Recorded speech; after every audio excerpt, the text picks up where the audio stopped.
So, the New Mutants is finally coming out to theaters this week, so I figured we should take a look back at the original X-Men movie, but on DVD.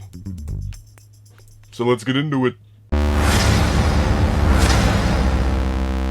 Hello, friends, and welcome back to the Brockopp side, a place for those who live, talk, and buy movies. If you fall into one of those categories, hit that subscribe button down below.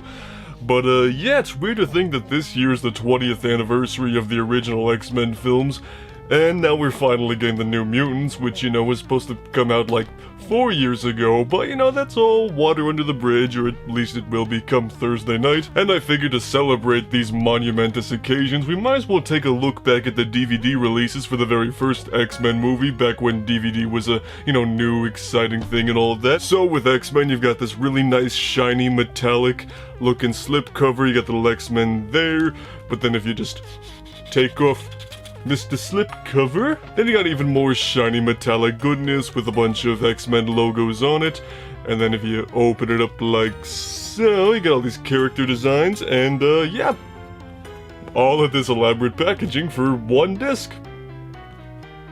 I don't know about you, but that's pretty freaking sweet. So when you put the disc into your desired DVD player of choice, the movie just straight up begins. Yeah, it doesn't go to the menu, doesn't, show any ads or logos, just goes right to the movie. Pretty rude of you to assume I just want to watch the movie like that. The menus are these animated 3D, kind of overly elaborate DVD menus where, you're moving around in environments, they got these cool little animations and transitions. This kind of stuff is just really, really cool to see because, nowadays DVD, Blu-ray, 4K menus are all just these basic static screens where, you just scroll down to what you want, maybe some music in the background. It's just really boring. And, back when these kind of movies were coming out on DVD for the very first time, DVD was this whole new thing, so it's like, hey, let's put all the presentation into it that we possibly can, and they definitely spare no expense with the menus here. It's one of those things that, you could say is a bit annoying and unnecessary at times, but it's just really cool to see, honestly. And now as far as the bonus content goes, you get this thing called Extended Branching Mode, which is kind of like a picture-in-picture type thing. While as the movie is going, you'll get some little tidbits and Easter egg and information stuff about the movie as it goes, which is something that does kind of carry on today with some movies, but, I think oftentimes it could be a little more invasive than it is, helpful. I honestly just prefer basic, featurettes, commentaries, and things of that variety. But probably my favorite bonus content on this DVD is something called the Mutant Watch TV special, where it was basically this half-hour TV special they put on cable, to promote the movie and things like that. But it's set within the universe of the X-Men movies where Senator Kelly's like, we need to have the mutants, register themselves because people are not safe. It goes into a courtroom and things like that. I really like this kind of stuff because it just really immerses you into the world of the movie, and it's just that kind of bonus content you don't see very often anymore. It also includes Hugh Jackman's screen test for Wolverine, the trailers and TV spots, which is always an essential with a DVD. It's complete with that fun electronic 2000s music, which I don't give a shit, I love that kind of stuff. And there's also an art gallery showing different concept art for all the characters and things like that, which is cool in theory, but there's no real way to get to certain character designs. You just kind of have to just slowly go through every single one.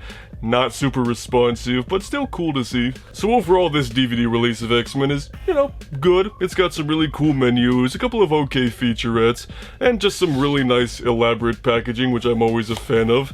But yeah, honestly, it could be better. Which brings me to Exhibit B. Ladies and gentlemen, I introduce you to X-Men 1.5. This was a special edition re-release of the first X-Men movie to promote X2. Now let's just get this out of the way immediately. It says X-Men 1.5, which naturally would make one assume that it's an extended cut of the first X-Men movie. Nope. The 1.5 basically is there to indicate that there are over 5 hours of brand new bonus content, exclusive new extras, which, I didn't really properly count the length of the bonus content for this, but it definitely was not 5 hours, so that's just really, really exciting right there. So now if we take off this Mr. Slipcover, and not one, but 2 discs, so, kinda justifies the digibook packaging like this. So when you put in disc 1 for this movie, it's basically the same thing as the previous release, but this time with some even sexier menus. So all the action is basically on disc 2, which is where the 5 hours of bonus content comes in. On disc 2, you get a boatload of bonus features, tons of featurettes about, costumes, characters, visual effects, and things like that, which is super cool, because not only are there a lot of them, they're also anywhere between 20 minutes to an hour long. That's awesome. Talking about the costumes, the casting, and the VFX, which the VFX one is kinda cool to see, what exactly it took to pull off these VFX back in 2000, with some really cool animatics which kinda look like an unreleased tie-in video game for the movie.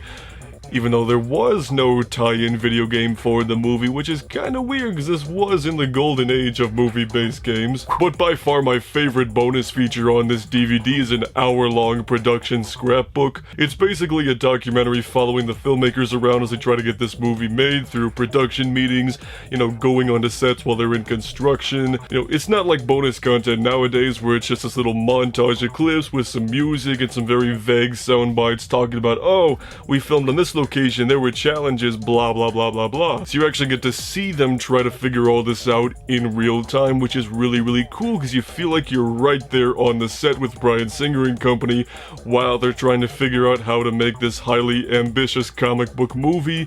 And it's also uncensored too, so you get to hear quite a few F-bombs going off, which something we would have to wait till 2016 to see in an X-Men related movie. So among all those things, you do get more trailers and TV spots, a little bit more behind the scenes of Hugh Jackman auditioning for the role of Wolverine, which is really cool, as well as some VFX breakdown videos which shows just how many steps and layers it takes to pull off a visual effect like Senator Kelly turning into a blob and dying. And on top of all of that, you get to see some other things like a multi-camera view of them ripping open the train when Magneto goes to kidnap Rogue, so you can see it from this angle, this angle, this angle, this angle. It's just one of those really cool things to see what really goes into making a movie. This is the kind of bonus content, this kind of release that got me excited as a kid to watch these new movies, learn how to make them, and just really get invested into what it really takes to make a movie like this. So if you were looking for an example of what I consider to be really good physical media releases, DVD, Blu-ray, whatever, with cool packaging and tons of really great bonus content, I'd say X-Men 1.5 is definitely a prime example of what I look for in a physical media release like this. So if you want to see some more videos from me like this, you can check out this playlist right over here. And if you want to see what YouTube recommends you watch from me next, you can check out that video right down there. And of course, subscribe if you live talking by movies, and we'll see you on the Brockopp side.